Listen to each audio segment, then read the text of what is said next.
اس سے بچوں میں دوران تدریس مشکلات پیدا ہوتی ہیں، جس سے تعلم کا عمل آموزش یا مثبت نہیں ہوتا اور بچے زیادہ نہیں سیکھ پاتے۔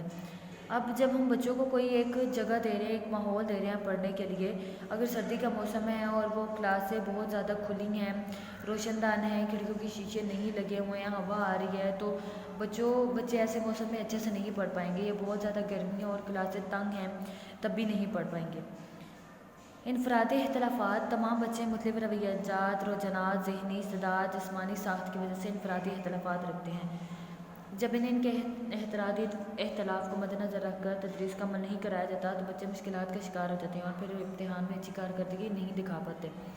اب ہر بچے کا نہ تو دماغ ایک جیسا ہوتا ہے، نہ اس کی دلچسپیاں ایک جیسی ہوتی ہیں، نہ اس کا رویہ ایک جیسا ہوتا ہے، نہ ہی بچے دکھنے میں ایک جیسے ہوتے ہیں۔ اگر ہم تمام بچوں کو ایک ساتھ لے کر چلیں، ان کے رویے، ان کی دلچسپی، ان کے رجحان کے مطابق پڑھائیں تو بچے زیادہ اچھا سیکھ پاتے ہیں، لیکن اگر ہم ان چیزوں کو نظر انداز کر دیں تو بچے اچھا سا سیکھ نہیں پاتے ہیں۔ آخری ہے ہمارے پاس تعلم میں پیچھے رہ جانا۔ بعض اوقات چند بچے اپنی ذاتی مجبوریوں معذوریوں کی بنا پر کسی ایک یا دو مضامین میں دیگر بچوں سے پیچھے رہ جاتے ہیں۔ اپنے اس کمزور تعلم کی بنا پر وہ دوسروں کا مقابلہ نہیں کر سکتے۔ سوال نمبر 5 ہے آپ کے پاس، پیشہ ورانہ مسائل کے حل کے لیے معلم یا مدرسہ کیا رہنمائی کر سکتا ہے، بیان کریں۔ پیشہ ورانہ مسائل: روزی کمانے کے لیے ہر فرد کو کسی نہ کسی پیشہ ورانہ شعبے کو اختیار کرنا پڑتا ہے۔ طلبہ یہ سوچنے پر مجبور ہو جاتے ہیں کہ وہ زندگی میں کون سا پیشہ اختیار کریں تاکہ وہ اپنی روزی بآسانی کما سکیں۔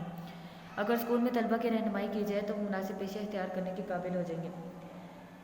جب بچہ 9-10 میں چلتا ہے تو ہم لوگوں کو اسے اس کے رجحانات کے مطابق مضمون لگانے چاہیے، پھر ہمیں بچوں کی رہنمائی کرتے رہنا چاہیے پیشوں کے متعلق، کیونکہ کوئی نہ کوئی پیشہ تو بچوں کو لازمی اختیار کرنا پڑتا ہے ایک زندگی گزارنے کے لیے۔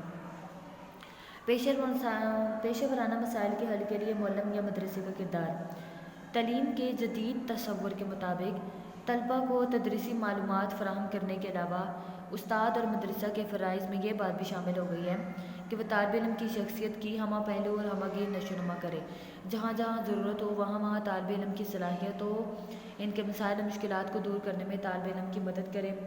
پیشہ ورانہ مسائل طالب علم کے لیے بہت زیادہ اہم ہوتے ہیں۔ ان مسائل کو حل کرنے میں معلم یا مدرسہ دلچسپ طریقے سے رہنمائی کر سکتا ہے۔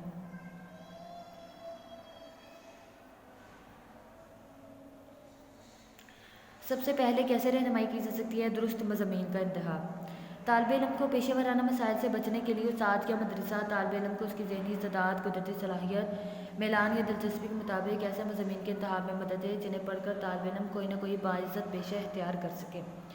پیشے کے لیے صلاحیتیں اور خصوصی استعداد: کسی بھی پیشے کو اپنانے کے لیے فرد میں اس پیشے کے لیے محسوس صلاحیتیں اور خصوصی استعداد کا ہونا بہت ضروری ہے۔ معلم یا مدرسے کی یہ ذمہ داری ہے کہ وہ بچے میں کسی خاص پیشے کے لیے صلاحیتوں اور خصوصی استعداد کا تعین کریں اور اس خاص پیشے کو اپنانے کے لیے بچے کی رہنمائی کریں۔ سب سے پہلے بچے کو ہمیں درست مضامین لگانے، وہ مضامین لگانے جس میں اس کی دلچسپی ہے، جنہیں وہ زیادہ اچھے طریقے سے کر سکے۔ اس کے بعد ہمیں بچے کے کسی بھی پیشے کو اپنانے کے لیے ہمیں بچے کی صلاحیتوں اور اس کی دلچسپیوں کو دیکھنا پڑے گا۔ محنت کی ترغیب: مدرسہ یا معلم کی ذمہ داری ہوتی ہے کہ وہ بچوں کو محنت کا عادی بنائے۔ ان کا فرض ہے کہ وہ بچوں کو بتائے کہ اللہ تعالیٰ محنت کرنے والوں کو اپنا دوست رکھتا ہے۔ بعض لوگ کمتر پیشوں کو اس لیے نہیں اپناتے کہ ان کے معاشرے میں عزت کم ہو جائے گی۔ بعض لوگ دل لگا کر محنت کرتے ہیں اور جلدی ان کی کایا پلٹ جاتی ہے۔ بعض کام چور لوگ ناجائز دولت کما کر اپنے گھر و معاشرے کے لیے بے پریشانی کا سبب بنتے ہیں۔ مدرسے میں بچوں کو یہ بات سکھائی جائے کہ محنت کر کمائی گئی دولت زیادہ اچھی ہے، چاہے آپ چھوٹے سے چھوٹا پیشہ کر رہے ہیں، وہ اس سے آپ کو ایک دن عزت ضرور ملے گی۔ آپ لوگ جب دل لگا کر محنت کریں گے تو آہستہ آہستہ ترقی ضرور مل جائے گی۔ ناجائز ذرائع سے کمائی گئی دولت کا کوئی فائدہ نہیں ہوتا، اس سے گھر اور معاشرے دونوں میں بے چینی پیدا ہوتی ہے، پریشانیاں پیدا ہوتی ہیں۔ حلال رزق کا حصول: افراد معاشرہ میں روزی کمانے کے لیے کوئی نہ کوئی پیشہ ضرور اختیار کرتے ہیں۔ کچھ لوگ تو ایسے پیشے اختیار کر لیتے ہیں جو معاشرتی ترقی اور خوشحالی کا باعث بنتے ہیں۔ ایسے لوگوں کی وجہ سے معیار زندگی بلند ہوتا ہے۔ تاہم کچھ لوگ ایسے پیشے اپنا لیتے ہیں جن کے ذریعے وہ ناجائز کمائی کے ڈیر تو لگا لیتے ہیں، لیکن ساتھ ہی ساتھ وہ معاشرے کی تنزلی اور تباہی کا باعث بنتے ہیں۔ پیشہ چھوٹے سے چھوٹا کیوں نہ ہو، جب ہم اس پر دل لگا کر محنت کرتے ہیں تو اس کو ترقی مل جاتی ہے، آہستہ آہستہ ہمیں مقام حاصل ہو جاتا ہے۔ لیکن اگر ہم کہیں کہ ہمیں ایک ہی ٹائم میں سب کچھ حاصل ہو جائے تو یہ ناممکن ہے۔